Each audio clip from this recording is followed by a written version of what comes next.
Olá pessoal, eu estou aqui com meu amigo Flávio, meu professor Flávio Dani Fux, né? Ele está lá em Porto Alegre e eu estou aqui na Flórida conversando com ele. A gente teve uma rápida conversa sobre a experiência, mais uma experiência dele no Congresso Europeu de Cardiologia, onde ele escreveu um e-mail para os residentes dele, para o grupo dele lá do Hospital de Clínicas, onde ele coordena cardiologia. E o e-mail a respeito do ESC foi exatamente tenho mais o que fazer. Né? E conversei um pouquinho com ele, eu queria entender, Flávio. Boa noite a você. Obrigado por chegar tarde de casa e se prestar a conversar com a gente. Mas eu queria entender de você por que você tinha mais o que fazer do que ir para o ESC.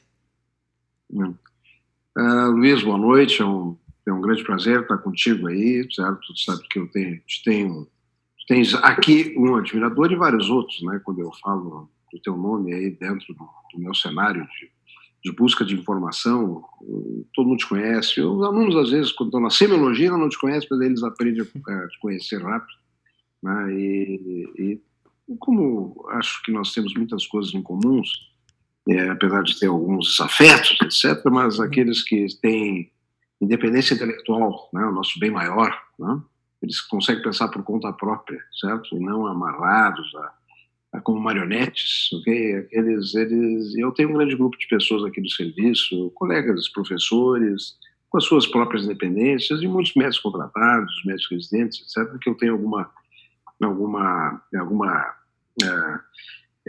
identidade comum com eles, né? E aí também contigo é um prazer nós estarmos falando sobre isso. Mas indo direto ao assunto, acabando com as lantejoulas, né? E aqui eu não estava no ESC, eu estava aqui em Porto Alegre, recebendo aquela bateria imensa de... Ah, tá. Quando eu mandei a professora Nadine, que tu conhece lá, que é a nossa presidente do hospital, eu mandei aquilo, ela leu de noite, de manhã eu cheguei lá para trabalhar, disse, mas como, tu viesse de noite? Tu estava lá ontem, como é que tu viesse, chegasse agora? Eu disse, não, eu estava em casa, entendeu? Não fui ao ESC, né? Às vezes ficar em casa e acompanhar, a gente vê mais coisas do que lá, né? E ainda é mais barato. Saíram os trabalhos, eu assino no Windows, né, ver Medscape, entende? E eu fico me atualizando, obviamente, né, porque é uma forma fácil de ver literatura, como escrevo aí, além da hipertensão, que nem foi o foco maior lá no ESC, mas eu também tenho de farmacologia clínica, então eu me atualizo, é um livro de terapêutica, né, então eu fico vendo o que eu vou botar na próxima edição. Eu já tenho a quinta edição que está no segundo ano, circulando, mas eu já estou preparando a próxima edição, se eu estiver bem, etc., vou escrever, e os artigos, etc. Olha, pouquíssima coisa eu vi que vai merecer estar no livro. O livro fala de terapêutica como um todo, né? Entende? Inclusive terapêutica não medicamentosa, terapêuticas cirúrgicas, etc., em vários capítulos. Então, é praticamente como nós comentamos no nosso correspondência pessoal, é quase uma aceitação de H0, né? Hipótese nula, não há praticamente nada que se afaste da nulidade, muito pouca coisa, né? Eu tenho uma visão de congressos, até um congresso que eu vou mais sistematicamente, o American Heart, certo? É um congresso mais científico um pouco, mas eu vou porque eu sou fellow, me convido para falar, entende? Eu vou, né? Óbvio, né? Em sessões menores, etc., mas já tive até algumas sessões maiores lá no passado. E o ESC é bom, muito bom, quando a gente vai para a Europa, etc., passear, tem muitos amigos também, etc. E como nós comentamos, né, um bazar, né, uma feira de múltiplos produtos, ok? Uma festa, da venda, né? Nesse ponto não tem nada contra, faz a festa da venda, não tem problema contra o ESC, contra as indústrias, essas pessoas fazem o que quiserem fazer. O problema é que o filtro, né, o filtro são as pessoas sentadas naquelas salas, né?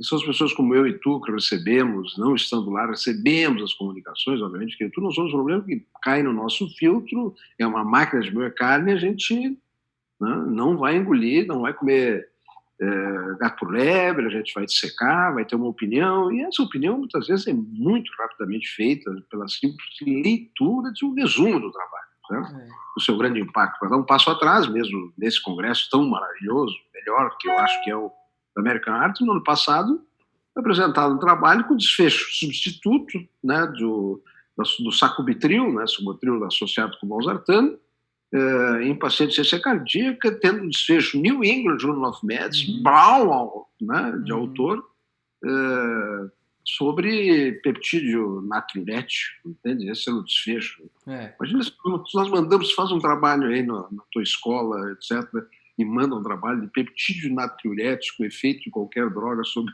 esse desfecho. Mas aí estou falando de outro congresso. Nesse aí houve, aliás, o próprio sacubitril, né? O primeiro, quem sabe a gente comenta, e eu quero que eu começo a falar e não paro nunca, né? Agora, se tu me interrompe, né? Porque eu sei que tu tem muitas coisas e teus pensamentos próprios, eu vi que tu postaste uma avaliação, inclusive, desse ensaio clínico, né? Do sacubitril com valsartano, comparando com o valsartano, e aparentemente uma coisa já começa nesse desenho de estudo, né? Está se comparando sacubitril de valsartano com valsartano, ou seja, está se comparando sacubitril com placebo, né? Entende? Não há essa associação, não há nenhuma evidência, né? São duas drogas juntas, né? Pelo menos passou aquela ideia que eles tentaram vender, que seria um novo fármaco, né? O LCZ, não sei o quê. Você já tinha visto esse advento de um nome assim engenhoso para uma coisa que são duas moléculas juntas? Você que tão assim conhece tanto farmacologia, já tinha visto isso? Um LCZ. Se é um nome de fantasia, tudo bem. Por exemplo, eu sou um preconizador do uso de talidona com a milorida, né? Por sinal, não tem nos Estados Unidos. O nosso amigo vem aqui, ganha de presente, etc. Encontramos ele seguido, eu vou lá, dou para ele, levo, ele gosta muito. Ele toma a clortalidona como antihipertensivo e ele gosta de preservar o potássio dele com a milorida. Então, é clortalidona com a milorida. Mas... A caixinha é Gilpress, entendeu? Mas não houve uma link químico entre clortalidona e milorida. Clortalidona e milorida, tu pode juntar também separado, entende? E essa do sacubitril, valsartano, sacubitril era uma droga que era uma droga, não deu nada, não estava acontecendo nada com ela, entendeu? Era uma fantasia que eles tivessem, que a inibição da lisoprisina, sabe como é que é, aqueles detalhes que estão nas apresentações, que ele fosse promover efeitos, sozinho, zero. Não, aí tentaram com o IECA, aí foi uma catástrofe, né? Porque tu não pode também preservar o sistema bracinina, certo? Isso os brasileiros ensinaram, né? Os brasileiros descobriram a bracinina, né? O Rocha e Silva, né? O candidato a prêmio Nobel, inclusive, bem forte, pela descoberta da bracinina, na publicação de 1949, né? Um americano também descoberto alguma coisa, ele juntou, mas ele é o maior meritório. Então, a preservação não é só antagonismo ou ativação de angiotensina, mas a preservação da bracinina, que é alergênica, né? A gente sabe disso, essa tosse dos IECAs, né? E quando juntaram sacubitril com IECA, angedema, choque anafilático, entendeu? Aí tentaram juntar com uma droga que é praticamente inerte, porque esses bloqueadores dos receptores de angiotensina têm mínima atividade farmacológica, inclusive antihipertensiva, tá? E juntar os dois, aí é melhor dar os dois juntos que um deles só, né? Mas estão dando com os burros na água, né? Entende? Esse ensaio clínico, ciência cardíaca com fração de ejeção preservada, que foi uma grande manchete, né? Houve um efeito positivo no desfecho composto, né? Que é secundário, mas na verdade é um estudo negativo, né? É negativo. O desfecho composto eu olhei assim meio rapidamente, depois eu fui olhar em detalhes, até falei, não, vê que desfecho é esse mesmo. A internação por ciência cardíaca, como todas as internações. E eu tive em Boston, num sabático, em 2013. Eu tive com reuniões semanais, um rico sujeito, boa gente, muito estudioso, muito capaz, que é o Scott Solomon, o primeiro autor do trabalho, né? E que dá entrevistas aí, Reuters, etc. Alguém já me disse que ele acredita no que ele mostrou, que é efeitos em subgrupos, em mulheres e quem já tinha uma fração de ejeção deprimida. Se eu sou entrevistado imediatamente, qual a conclusão? Se não teve efeito no global, é que se teve efeito em mulheres, teve efeito deletério em homens. Porque se na média não teve diferença, é simples.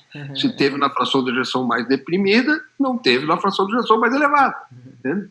Essa é uma das grandes piadas pseudocientíficas da análise de subgrupo. Isso, e quando tem todo mundo e não tem efeito, tu não pode olhar nenhum subgrupo. Porque qualquer subgrupo que tu criar por qualquer critério os que não tiveram naquele subgrupo vão ter um efeito oposto, porque a média é neutra. E a grande sacanagem disso, na época que eu estava em Boston, nas reuniões deles, do grupo deles, que era gente muito boa, inclusive o Pfeffer, né, o Mark Pfeffer, né, do trial, acho que do enalapril, na ciência cardíaca, né, e outros, uns filhotes lá da turma participava da reunião. E teve uma reunião que eles trataram de publicar, não conseguiram publicar um artigo, era uma carta de um dos trabalhos que eles tinham publicado, com uma análise incluindo todas as internações por ciência cardíaca. Eu vi isso em 2013, né? Passa 7 anos e está publicado um artigo cujo desfecho não é time to the first event, né? Não é tempo até a primeira internação. É a primeira, a segunda, a terceira, a quarta, a quinta e a sexta. Então, do meu ponto de vista, da minha pobreza estatística, corrompe-se um princípio da estatística. Tu não pode medir uma variável em um indivíduo repetidamente. Entendeu? Aquele indivíduo contribui com um desfecho naquele momento. O primeiro pode até se fazer uma composição e daqui a pouco, se ele morrer, tu valoriza mais a morte. Né? Isso, mas aí tu tira o primeiro. Agora, insuficiência cardíaca, baixou por insuficiência cardíaca, um desfecho. Aí esse sujeito baixou de novo mais adiante, outro desfecho. E a análise toda tem aquela discreta tendência, inclusive de subgrupos, baseia-se só nesse desfecho. Quando botaram desfecho até o primeiro evento, primeira insuficiência cardíaca, 0-0.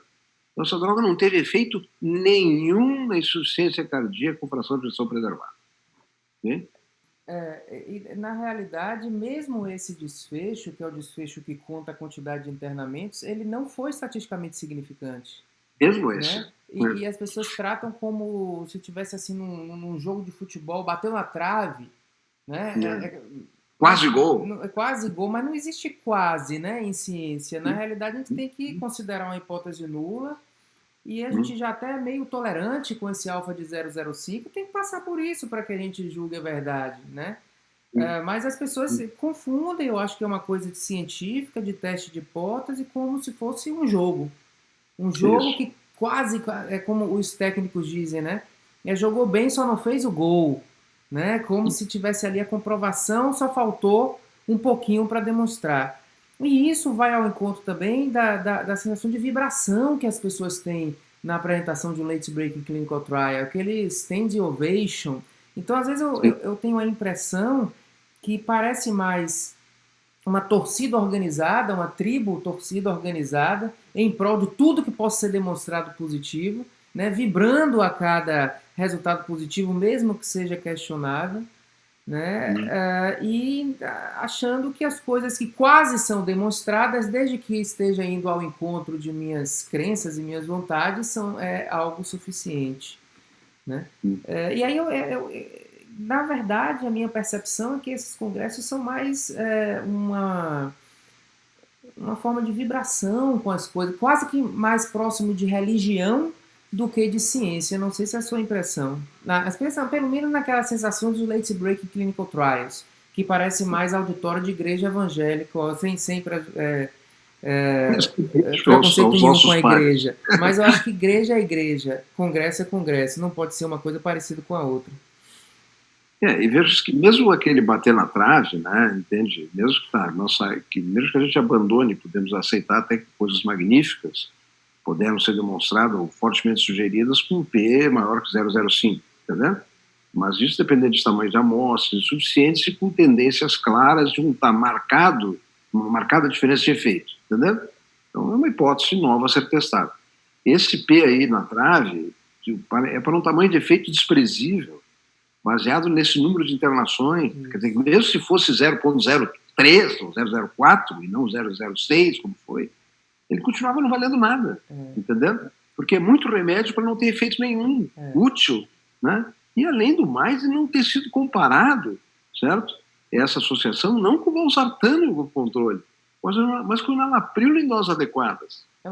O enalapril foi, na verdade, o paradigma, né? Mas esse trabalho agora, da fração de injeção preservada, ele comparou valsartana com valsartana. Isso, Então completando o falso ele autônomo. corrigiu aquela distorção do paradigma, que foi positivo, e É, se tornou negativo, embora seja sim, infração de ação preservada. Mas eu isso. concordo com a questão do desfecho, assim, Hum, primeiro tem essa questão realmente duvidosa se isso é íntegro estatisticamente, você contar mais de um desfecho em paciente.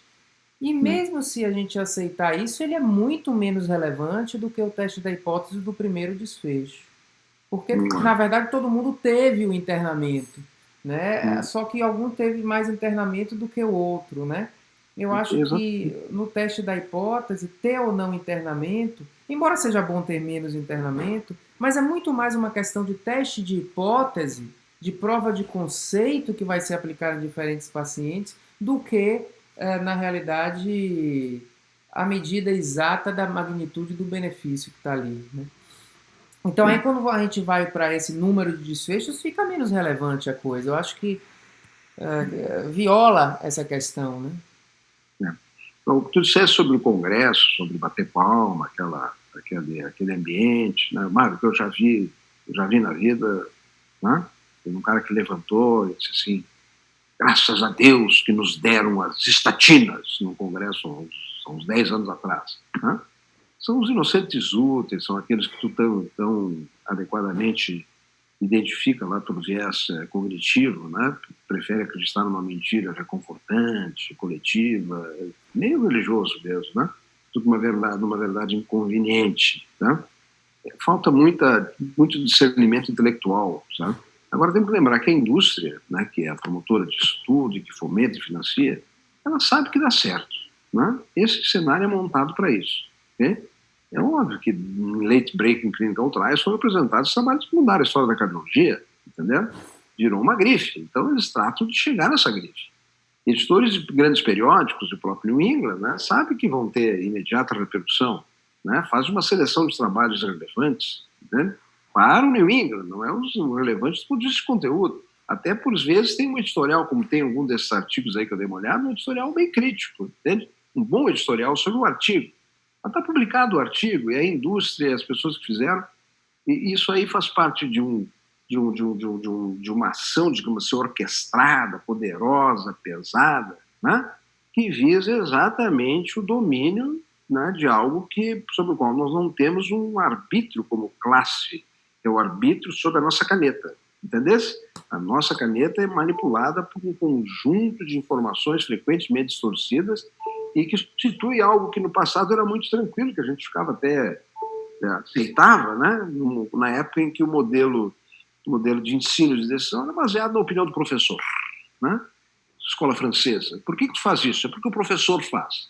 Agora, por que tu faz isso? É porque é um poderoso conjunto de informações, né, interpretado de forma distorcida e de baixa qualidade, mas num cenário né, muito convincente, né? Tu sabes, muitos estão nos ouvindo conhecem, né? Aquelas mega salas com várias projeções, né? 1.000, 2.000, 3.000, 4.000 pessoas numa sala, vendo aquelas projeções lá atrás, né? E acreditando e tendo até uma necessidade, digamos assim, instintiva de acreditar e terminando por aqueles aplausos, né, enlouquecidos, etc., para coisas que não valem um vintém objetivamente. Então, as indústrias fazem isso, os organizadores dos congressos fazem isso, os periódicos publicam, e de fato, isso eles não são o problema, porque eles estão vendendo o produto deles, ok? Não vamos já conversando sobre isso em outros momentos, né? Eu sou contra atitudes regulatórias, vamos fazer nós ensaios clínicos, entende? Nós os sérios, mas tem que nós somos, né? Entende? Obviamente que nós somos sérios, mas como é que nós vamos fazer isso? Tem que ser assim mesmo. O grande problema está numa educação de uma comunidade que tenha aquilo que eu disse no começo, na independência intelectual. E independência intelectual não é somente afirmar os quatro ventos, abrir a janela e gritar: eu tenho independência intelectual. A independência intelectual é adquirida por um longo processo de muito estudo, preparação, comportamento ético, né? Como nós já comentamos também, compartilhamos uma mesma alegria de ler o Taleb, né, numa de suas frases lá, que ele diz, eu até copiei, olha, somente os éticos e os independentes intelectuais não arriscam sua própria pele, né, por isso fazem sem, não usam a pele dos outros para fazer o bem. Por isso que eles são tão raros. Isso pareceria até um autoelogio, etc., minho a ti, etc.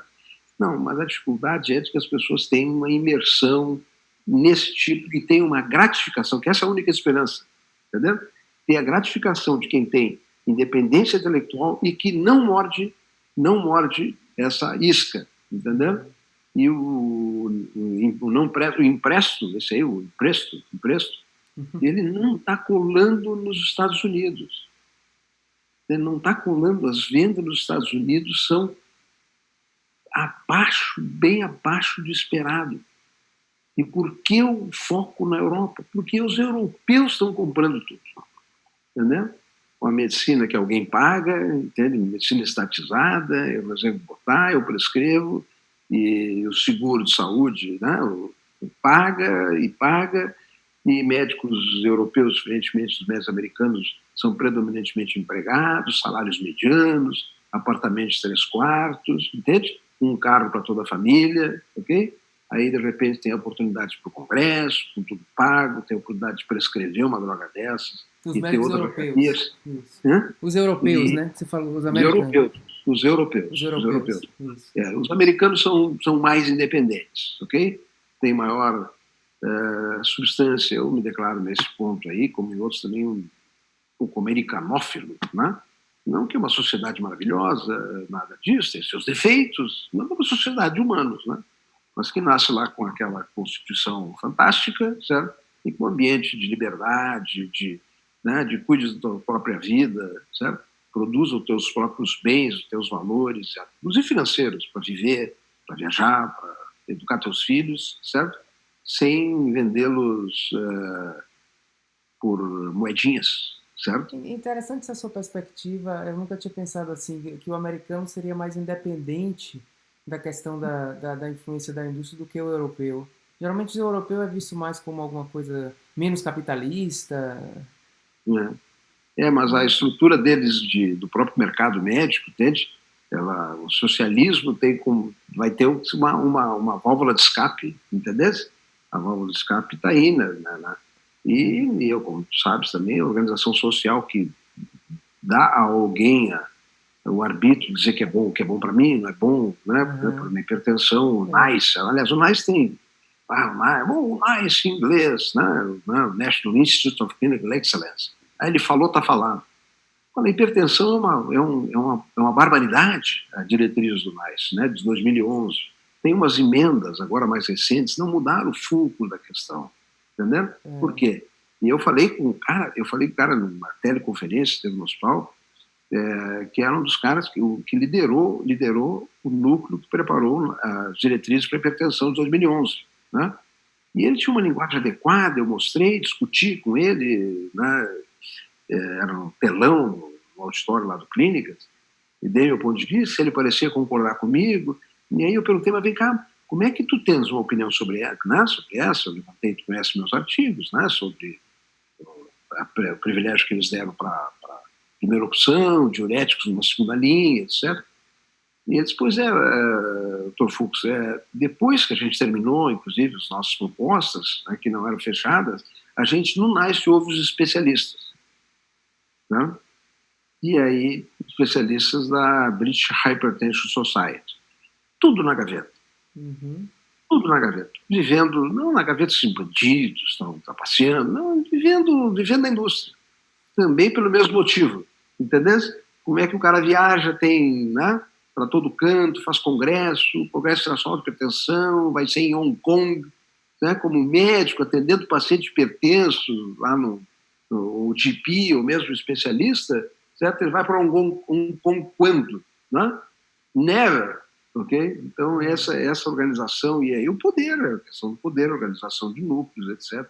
Essa é a verdade. Os Estados Unidos está mais preocupado, os americanos são mais preocupados com o seu ganho fruto da sua atividade profissional. Entendeu? Eles também querem, também fazem coisas, tem alguma similitude, mas tu sabes bem que inventam muito mais coisas úteis, certo? Mudam realmente mais intensamente a nossa realidade, o que a gente se dispõe, e tu vê um médico americano muito focado em ganhar a vida com a sua medicina, né? e deram grandes exemplos, né? Como, por exemplo, a turma do Cleveland, né? Cardiologia do Cleveland, em dado momento, olha, chega de, não pode dizer blasfêmia aqui, né? Chega de comportamentos, digamos assim, pouco republicanos. Agora, a partir de agora, tu trabalha para a instituição ou tu vai fazer propaganda lá fora. Era uma época que as coisas estavam misturadas, as contas misturadas, ok? Então, o nome Cleveland, né? Cleveland Clinics, tu não pode usar desse jeito, entendeu? Trabalha aqui, mas mesmo que tu diga que não é uma opinião do Cleveland, termina sendo, ok? Foi uma mudança, inclusive, de trajetória de várias pessoas que aconteceu lá dentro que permaneceram vinculadas a Cleveland Clinic.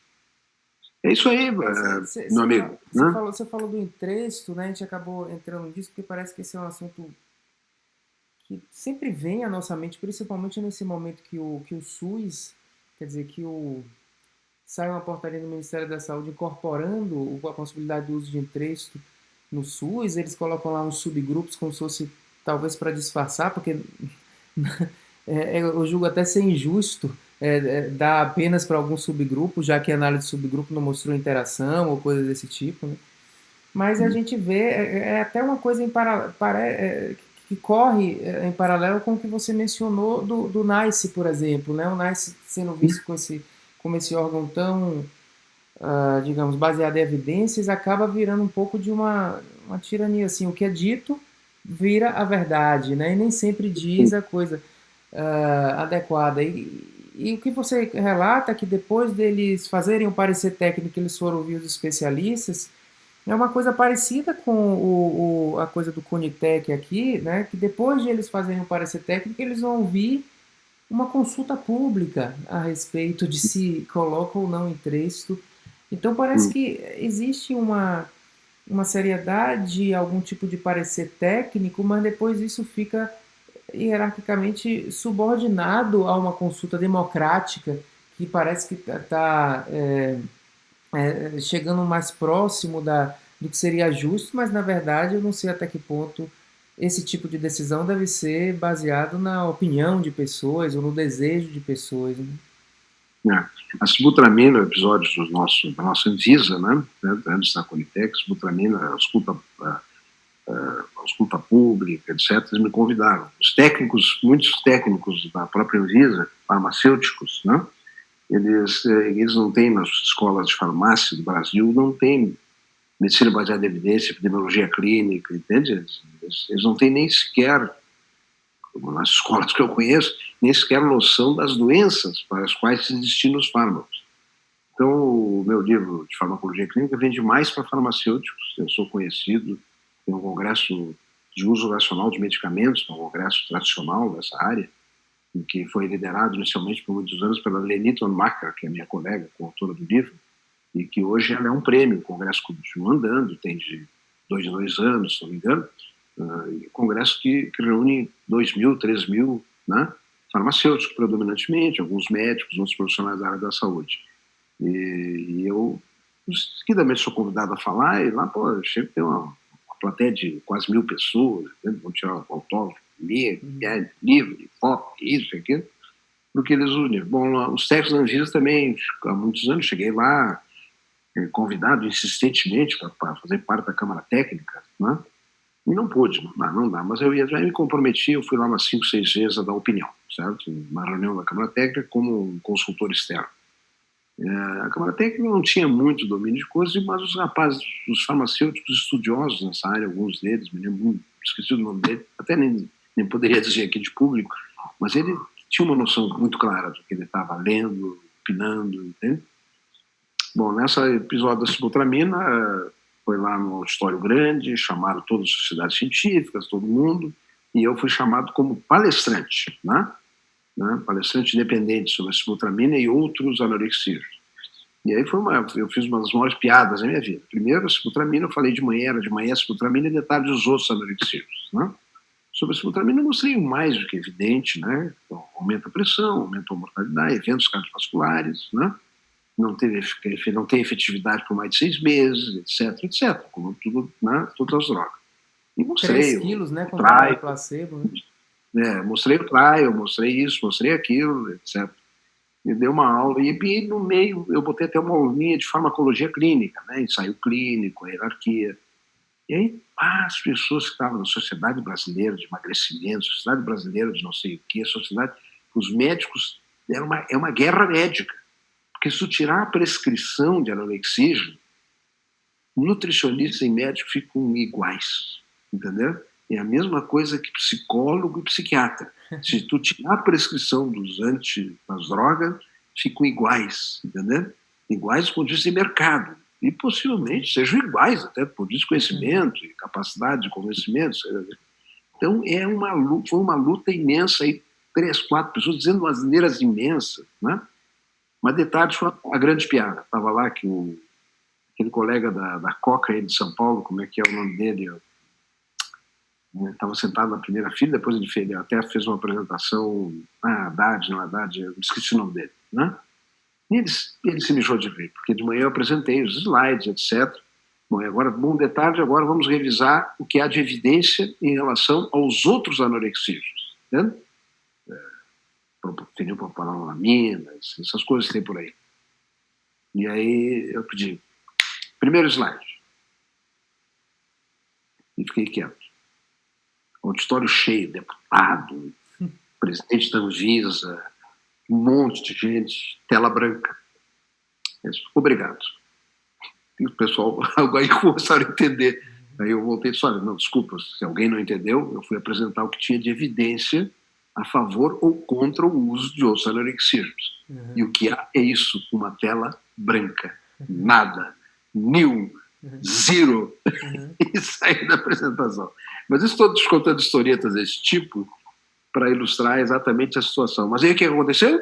Sibutramina foi liberada.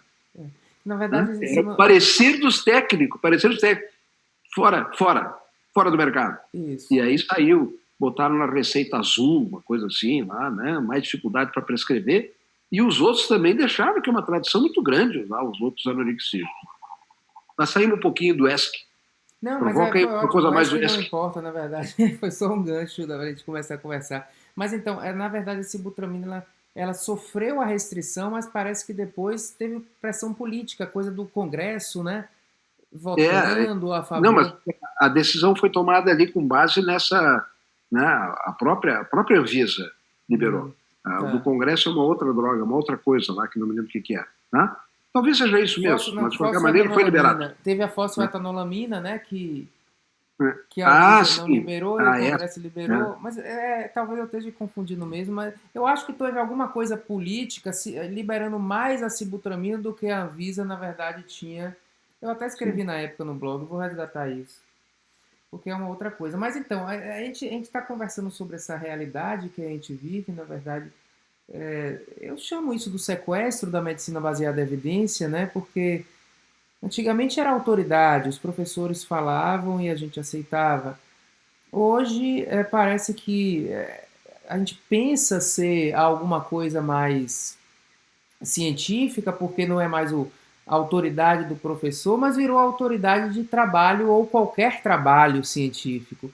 Então, a depender de como você manipule um trabalho e gere um resultado, desde que seja um grande ensaio clínico, aquilo ali tem mesmo pouco confiável, mas tem um valor de imposição de uma verdade, talvez até maior do que a autoridade anterior do professor. Então virou a autoridade da evidência, que acaba invertendo o paradigma, que seria um paradigma de ser crítico em relação à evidência, a gente passa a ser refém da evidência, que não se permite mais ser analisada de uma maneira crítica, né?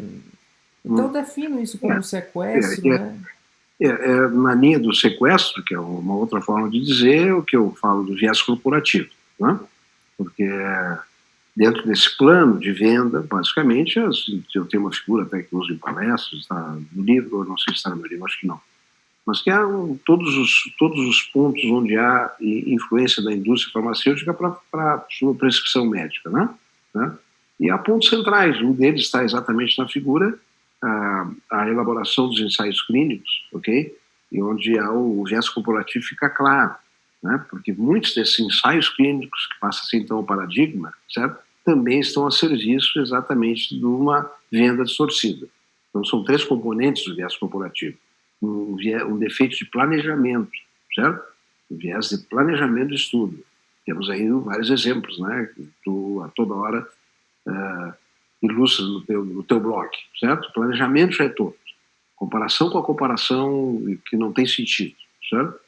Então, a outra é um viés de interpretação, ok? E esse é muito claro, tem muitos exemplos, por exemplo, quando testaram nifedipina oros, né? Aquela nifedipina de liberação lenta, era uma droga da Bayer. A Bayer estava perdendo mercado, como se a Bayer estivesse preocupada com o mercado, é a maior indústria química do mundo, dinheiro que não acaba mais. É uma deles que, na área de divisão de medicamentos, o seu CEO lá, o cara tinha que apresentar resultados. Então, eles patrocinaram o Insight, né? E, surpreendentemente, enfrentou a nifedipina de liberação lenta, enfrentou o diurético associado com a melhorida. Porque o Brown, o primeiro autor, é um cara que gosta disso, depois, agora, mais recentemente, ele fez o Pathway, entende? Ele, há muitos anos, acredita na associação de tiazídico com, né, o diurético com a melorida, né? Para potássio, etc. O Insight, o resultado do Insight está na tabela 6. Tabela 6. Tabela 1, 2, 3, 4, 5, tem assim mais, aumentou um pouco mais o colesterol, entende? Umas besteiras sem tamanho. O artigo está todo escrito dessa maneira, que foi assim, foi assado. E na tabela 6 está o resultado, de fato. Mais infarto, mais insuficiência cardíaca com a nifedipina, entendeu? Os desfechos mesmo foram mais frequentes. Mas o pior nessa história é que 1 ano, 2 anos depois, eles publicaram um Insight em diabéticos, com os líderes. E o Brown, nesse momento, não era o primeiro autor, era o Mancha, né, que é o líder das diretrizes europeias, etc., no hypertension. E só em diabéticos. Bom, e eu fui contar, levamos para a nossa reunião lá para discutir, mas vem cá, tem uma coisa estranha aqui, ó. Está tendo mais desfecho nos diabéticos, né, do que teve no trabalho original. Todo mundo, mais isso, mais aquilo, uma vantagem da nifedipina oros. Resumindo a história, eu escrevi uma carta que foi publicada, até na época o John Holler, o editor do Hypertension, trocou o cara com você, Flávio, vou publicar, né, etc. E o título é Podemos Morrer Duas Vezes? May We Die Twice? Porque aparentemente estavam contados. O cara morreu, né, de doença cardiovascular, mas aí ele morreu uma morte total também, entendeu? Parecia uma soma de mortes que apareceram aos montes e não condizente com os dados. E aí a resposta do Mancha e seus pares. Agradecemos, etc., a sua observação, e foi uma oportunidade para vermos que nós nos enganamos. Nos enganamos. Está escrito isso, eu tenho isso escrito, nos enganamos. De fato, não era morte, era internação por angina. Uma mentira aceita, publicada dessa maneira. E aí eu tive uma frustração muito grande, que eu fiquei me correspondendo com o John Hall, o editor, né? Disse assim, John, tá? Publicou a carta, publicou o trabalho. Publicou a minha carta, eles publicaram uma outra carta dizendo que eles reconhecem que aquele artigo é uma trapaça grotesca. Esse artigo tem que ser retirado da literatura. Entende? O hypertension, esse aqui, ó, não existe. Flávio, tu vê bem como é que é, etc. Blá, blá, blá, e ficou por isso mesmo. Mas está gravado, quando mexerem nos meus alfarrábios aí, vou encontrar essas identificações de barbáries, né?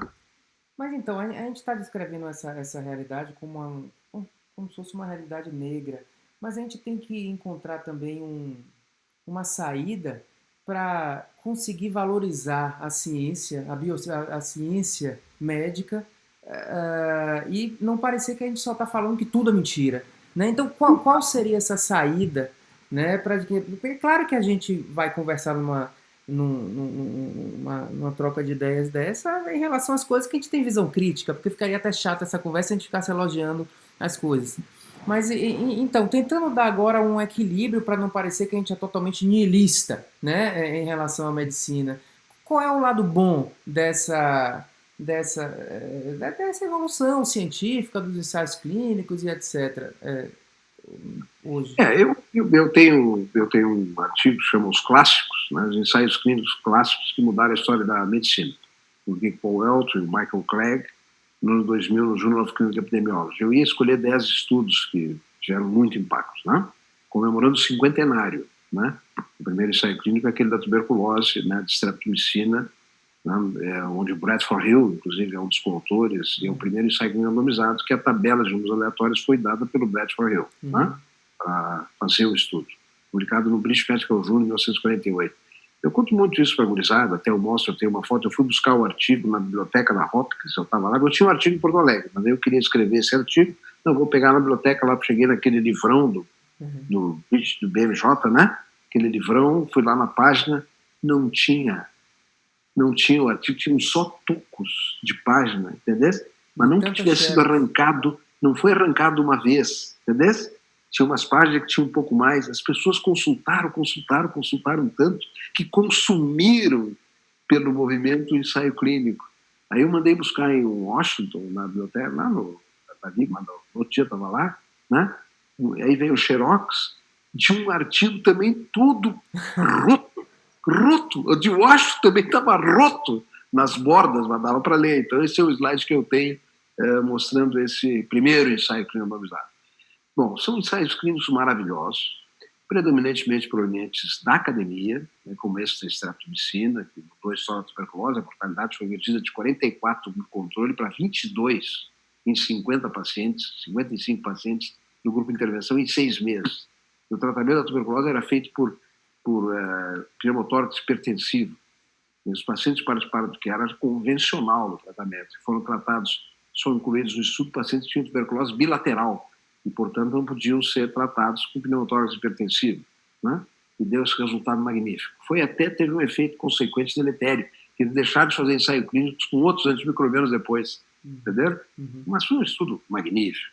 E aí tem 6 desses, era para ser 10, terminaram virando 12 trabalhos. 6 deles são em cardiologia, né? O ISIS 2, fantástico, o Veterans 1 de hipertensão, um ensaio clínico magnífico feito nos Estados Unidos, que tinha uma cirurgia que era da ligadura da artéria mamária, mas não ligar na coronária, era só dissecar e amarrar a artéria mamária esquerda, que um italiano lá disse que isso aliviava a angina. E aí ele foi para os Estados Unidos e compraram a ideia dele, e em um ano tinham sido operados 600 pacientes nos Estados Unidos para a cirurgia de fulano, que era o gringo esse. E ele foi a personalidade do ano do Reader's Digest de 1957, né? Pois não é que os americanos cirurgiões resolveram fazer isso aí clínico randomizado, duplo cego, quem avaliava o desfecho eram clínicos que não sabiam o que tinha acontecido dentro da sala cirúrgica, certo? Abriu o peito, dissecava a mamária e consultava o envelope e ligavam em alguns e não ligavam em outros. O N é bem pequeno, né? Acho que é 12 para cada lado, uma coisa assim. Mas a melhora da angina foi idêntica nos 2 grupos, e um paciente melhorou tanto que virou maratonista, e a artéria dele não tinha sido ligada, né? New England Journal of Medicine, de 1957. Essa história é muito rica, muito bonita. Mas nos anos recentes, a indústria que se valeu muito da academia, grandes avanços foram feitos nas universidades, etc. Nos anos recentes mudou e mudou muito, né? Começa com a zidovudina, né? A mudança da AIDS, foi um interesse econômico, o laboratório da Wellcome, né? Burroughs Wellcome, né? Que foram atrás. Eu tive um laboratório lá quando eu morei na Carolina do Norte, eles estavam terminando lá investigações, fantástico laboratório, né?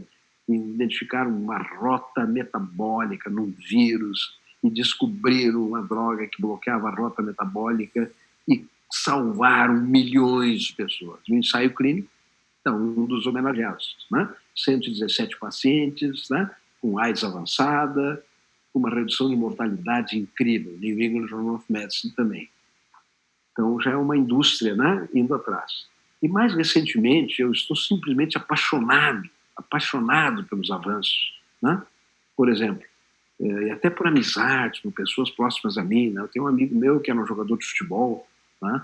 Profissional, quando jovem, do time dele aqui no Rio Grande do Sul, mais a metade dos colegas dele, né? Uma pessoa de 60 e poucos anos, o time tinha 60 anos, 60 a 70 anos hoje, mais a metade já morreu, a maior parte de cirrose, hepatite C, porque eles injetavam os troços lá, não, mas vem cá, tu não limpava a seringa, não, a gente passava no álcool, entende?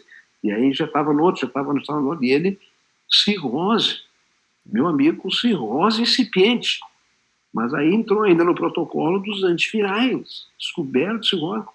Eu digo para ele lá, olha, agora entre nós todos aqui, é um grupo pequeno, atualmente já morreram 2 ou 3, entende? Um grupo que joga sinuca no fim de semana num clube esquisito que nós temos aqui em Porto Alegre, tem o nome de Clube do Médico, mas de médico tem muito pouca coisa, né?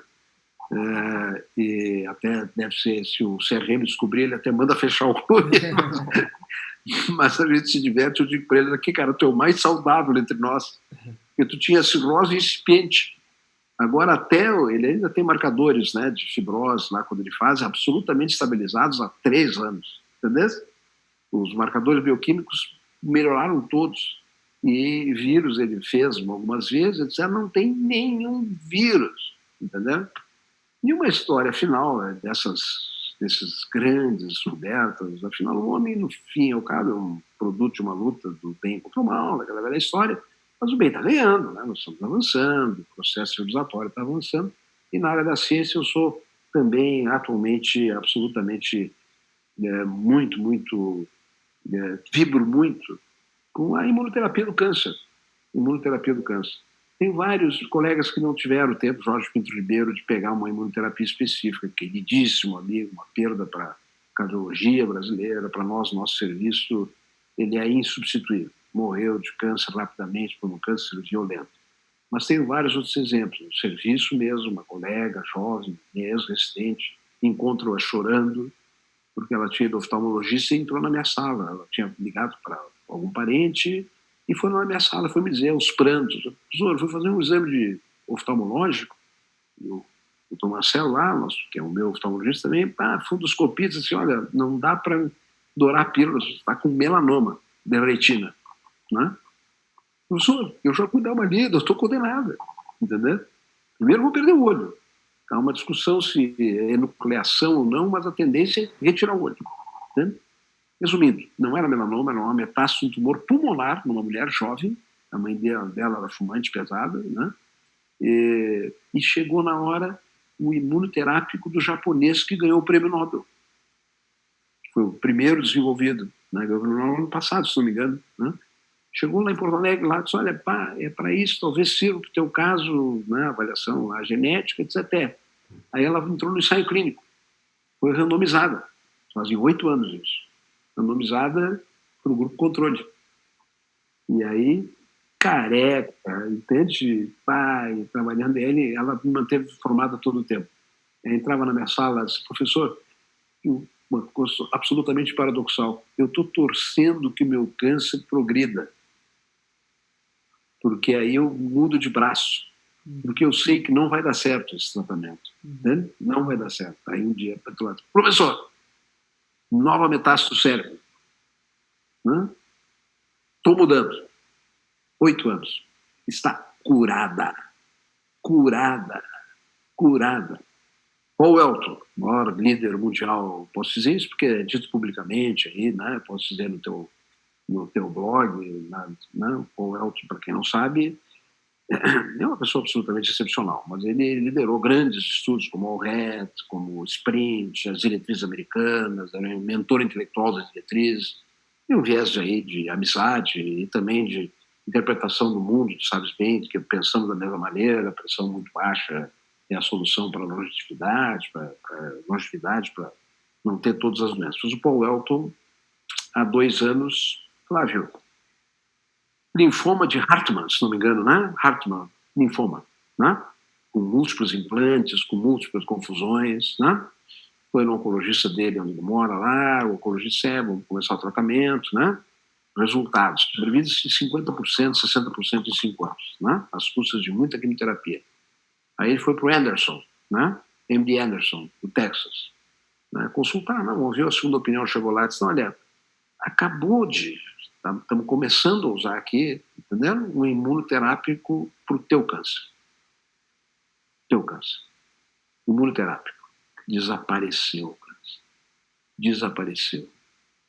Aí foram procurar com PET, etc., não acharam. Né? Aí acharam que poderia ter no reto, era uma biópsia no reto. Não tinha nada. Aí foi para um comitê para discutir o que iam fazer com ele. Porque a ideia foi fazer esse tratamento, mas depois iam fazer o convencional. O convencional é a aplasia de medula, e transplante, né, homólogo, né? Esse é o tratamento convencional. Aí discutiram, eles, bom, vocês fazem o que quiserem, eu sou o paciente, né? Aí eles decidiram fazer meio tratamento, entendeu?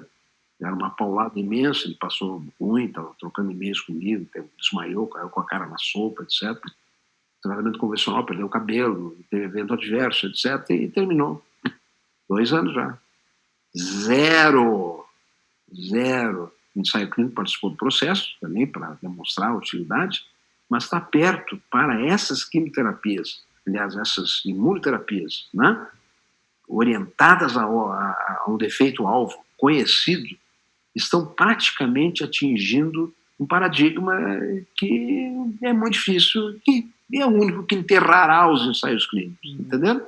Quando nós temos certeza que vai agir no mecanismo de produção da doença, ok? E que nós vamos ficar contentes com uma série de casos, né? E começar a tratar todo mundo. É interessante esses exemplos que você está dando, que são exemplos de grande tamanho de efeito. E muitas vezes se perde a perspectiva de tamanho de efeito quando nós estamos falando dessas comparações, por exemplo, isso totalmente esdrúxula, ticagrelol, prasugrel, né? ou até mesmo essas drogas versus clopidogrel, coisas assim quase irrelevantes em termos de tamanho de efeito, que eu acho até muito questionável até testar essa hipótese. Aliás, tratamento versus tratamento tende a ter um tamanho de efeito muito pequeno quando tem, né? Então, eu acho que uma grande perspectiva dos exemplos que você está dando como lição é a gente pensar em tamanho de efeito. As coisas que realmente são relevantes, elas são claramente relevantes, né? Sim, sim. E quase inquestionáveis. Então, eu acho que isso você deu vários exemplos de situações realmente revolucionárias em medicina. A cura da AIDS, que isso é que eu posso chamar de cura, para mim é uma grande... Essa é o testemunho, porque enquanto residente em 93, 94 do Hospital das Clínicas, era 100% de mortalidade. Primeiro que na enfermaria de infectologia só tinha AIDS. E eles todos morriam, eles estavam lá para morrer.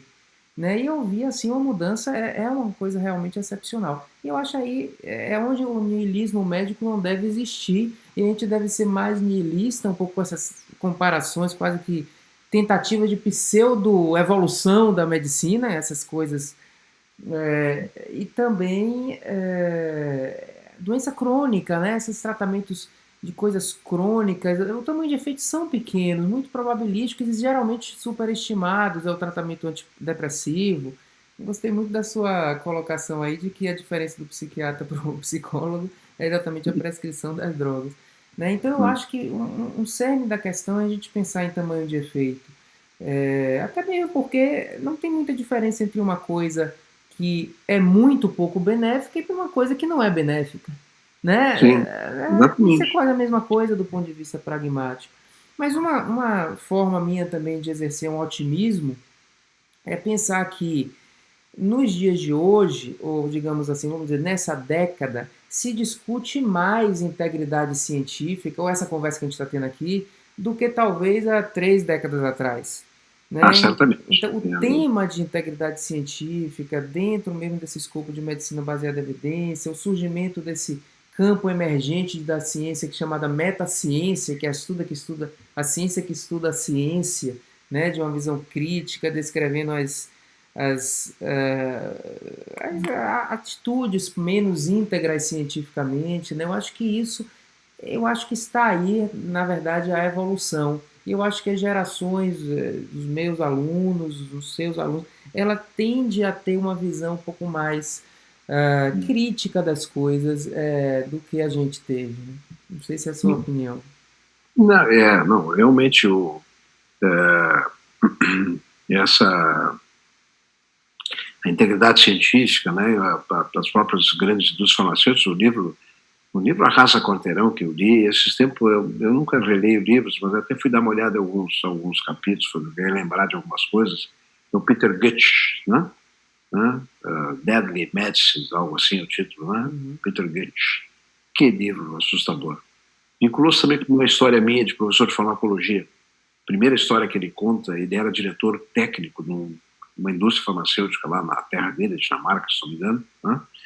E não era médico, ele era biomédico, algo assim, né? E produzia, aí aconteceu um episódio que foi um relato de neuropatia mielóptica subaguda com Clioquinol. Clioquinol era uma droga que era de um produto comercial brasileiro, vendido no Brasil, chamava-se enterovioformio. Tu não lembra, tu é muito guri, certo? Mas era um antidiarreico empregado no Brasil, né, assim, diarreia enterovioformio, um comprimidinho marronzinho, eu tomei muitos, né, como criança, minha mãe me dava. E aí saiu uma denúncia de que havia uma associação dessa droga, que era muito usada por japoneses, no Japão, com a neuropatia mielóptica subaguda, que levava a cegueira. Né? Aí os japoneses proibiram o emprego. E aí ele foi para uma reunião, aí que ele começa, né? Ele foi para uma reunião, né, com a diretoria, ele era o líder técnico, né, da área, ele disse, vem cá, foi proibido lá, e o board, né, decidiu, não, vamos proibir, vamos tirar do mercado, né, em todos os lugares, né? Eles não, com decisão da empresa. Não, deixa que eles tirem. Deixa que os organismos regulatórios retirem do mercado. Entendeu? É uma forma de ética interna. Aí ele foi fazer o quê? Foi estudar medicina. Então, medicina já era um homem adulto. Foi estudar medicina baseada em evidência. E agora ele brigou lá na Cochrane. Ele brigou lá, botaram ele para a rua lá de alguma coisa. Não gostaram do que ele disse. Mas ele foi um dos mentores, né, da Cochrane, né, foi um dos mais ativos, né, atuantes na Cochrane. E aí o livro dele é absolutamente incrível, certo? E ele fala disso, os psiquiatras, drogas, os remédios, as grandes catástrofes, indústrias, etc. Fala da Abbott nos Estados Unidos. A Abbott perdeu um processo face a evidências marcatíssimas, trapaças, certo? Abertas pela Câmara dos Deputados dos Estados Unidos, né? Perdeu o processo que ela pagou de multa ao governo americano 3 bilhões de dólares, cash, na hora, né? E pagou todas as ações cíveis que decorriam do mau emprego da droga, lá, uma droga psiquiátrica. E aí o novo CEO, o velho CEO foi lá nas Bahamas, rico, etc., né? Entende? Com os ganhos que ele tinha tido. E o novo CEO disse assim, era assim, não vai ser mais. E aí nasceram as que tu estás comentando, né? Atitudes de compliance, né? Mas o compliance interno ele é muito frágil, certo? Como eu disse lá no início, depende de nós, da nossa independência intelectual de não comprar gato por lebre. Quando tu falaste de Ticagrelor, é uma luta eterna. Existe só um hospital no Brasil de Ticagrelor, prescrição zero, ao ponto que tinha uma reserva para emprego em alguns pacientes, ok? Tem a comissão de medicamentos, que são discípulos meus que estão lá, né? Sabe, professor, olha aqui, ó, cardio, tá lá uma reserva técnica, ninguém prescreveu, aí tá, pô, fora, né? Aí alguns colegas, puxa, não tem mais ticagrelor, mas vem cá, nós temos 6 meses de acompanhamento, tu não prescrevesse nenhuma vez, tu quer que tenha ticagrelor para quê? Para antitrombótico, antiplaquetário na prateleira, né? E aí também é outro assunto do ESC, voltando ao nosso comentário do ESC, né? Para mim, eles apresentaram agora o necrológio do Ticagrelor, né?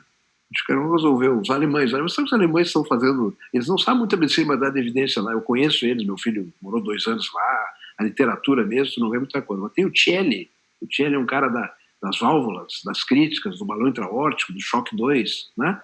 É um guri, um rapaz, né, 40 anos deve ser, né, que liderou esses ensaios clínicos da Alemanha.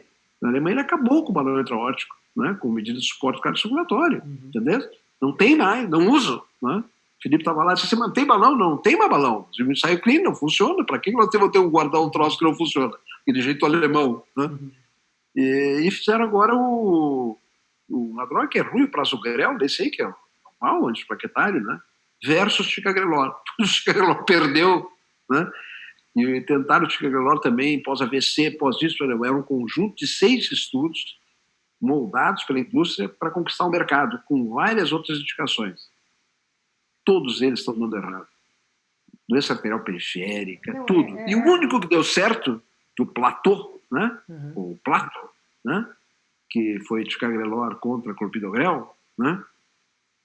Ele só foi positivo, teve vantagem fora dos Estados Unidos.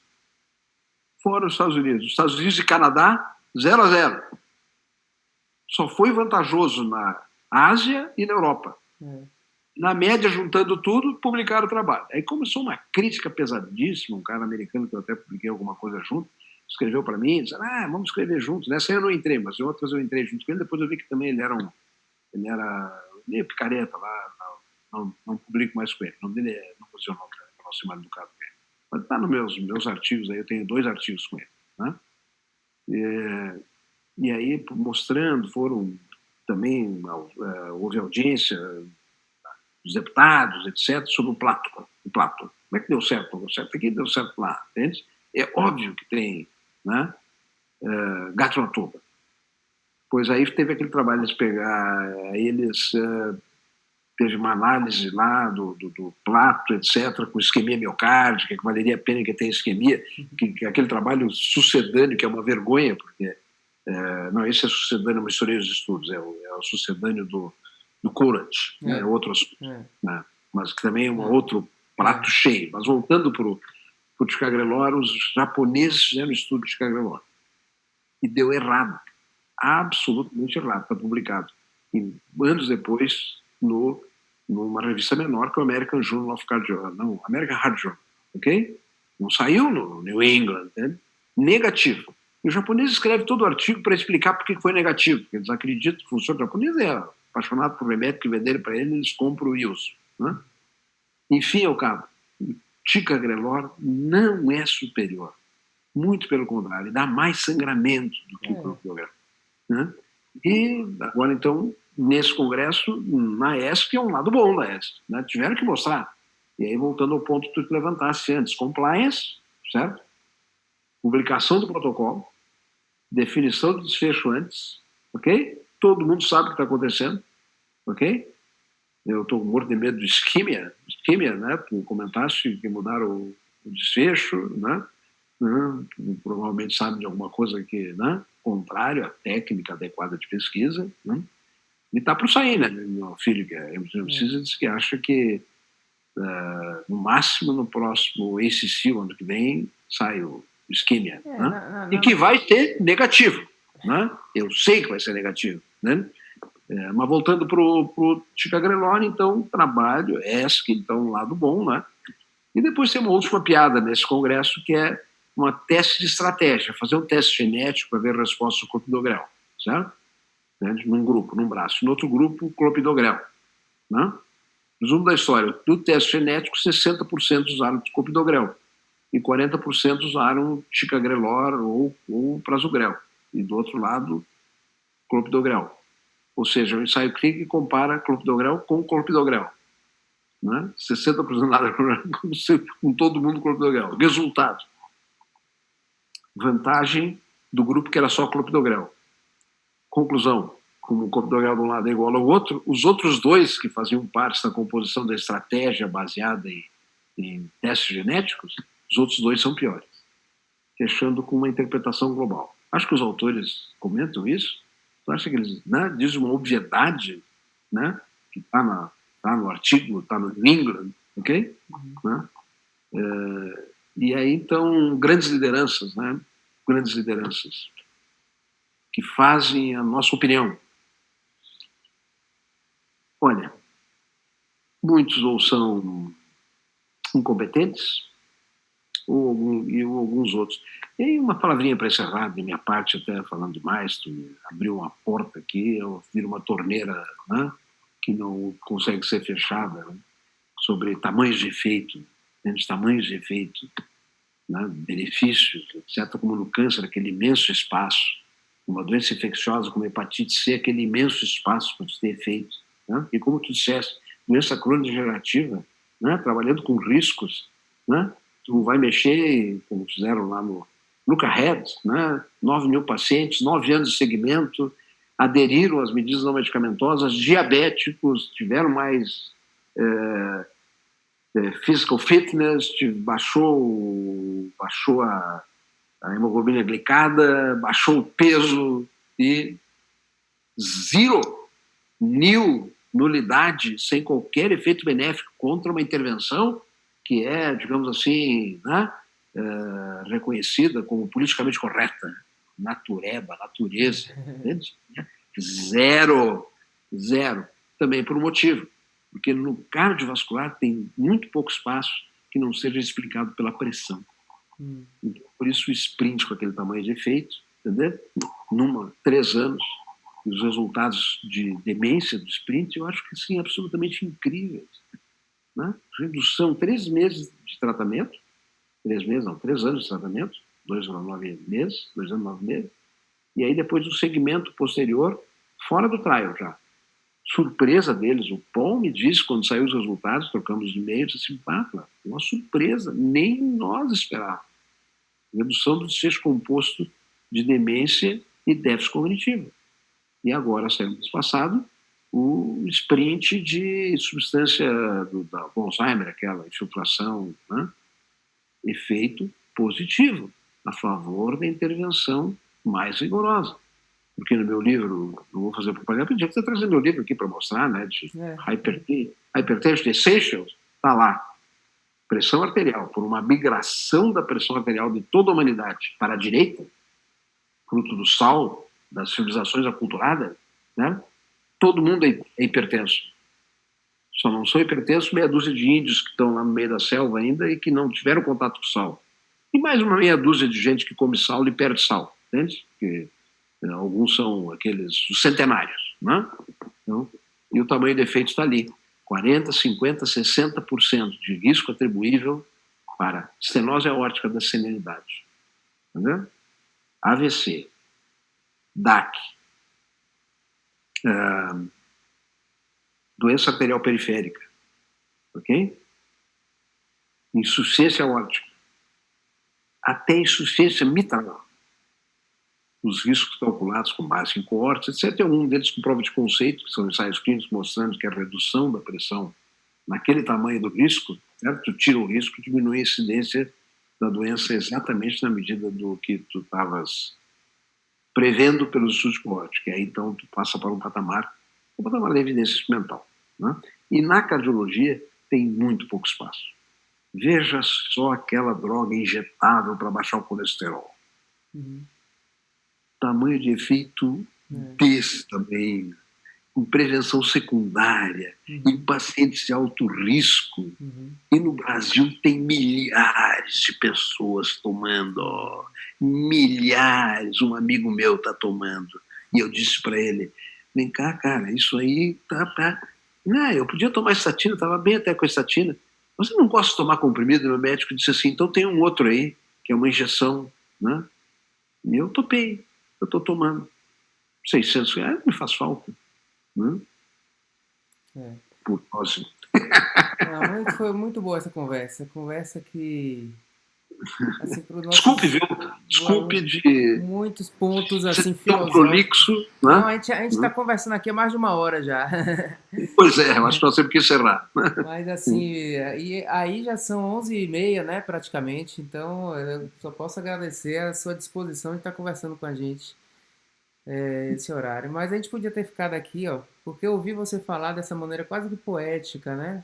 É um cientista poeta, você. E eu acho que a gente precisa disso. Sair um pouco do aspecto também só metodológico e entrar no aspecto reflexivo, filosófico, porque aí eu acho que está aí, né, a evolução. A gente precisa evoluir cognitivamente. Você mesmo começou assim.